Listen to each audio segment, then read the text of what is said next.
Hi guys, paano magparami ng superworms? Madali lang. First, prepare ka ng empty container. Separate solo sila dyan sa loob. Identify ka ng mga matured superworms, plastic para dun mo sila ilagay para madali mong kunin sa pagpack. Lipat mo lang lahat dito para yung substrate nila malaglag sa baba, para kung kukuha ka na ng worm madali na lang. Tapos kuha ka ng isang container, kuha ka ng matured na worm, ayan to. Tapos pasok mo dyan,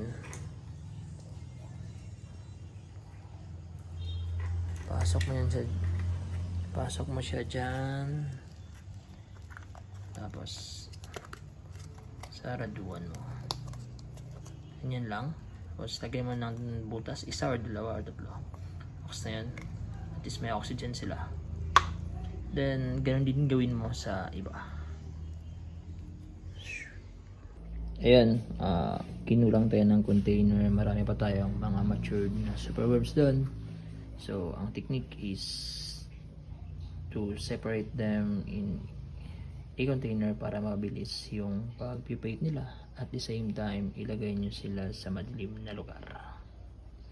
Add lang tayo ng container pa para maubos natin lahat ng mga matured.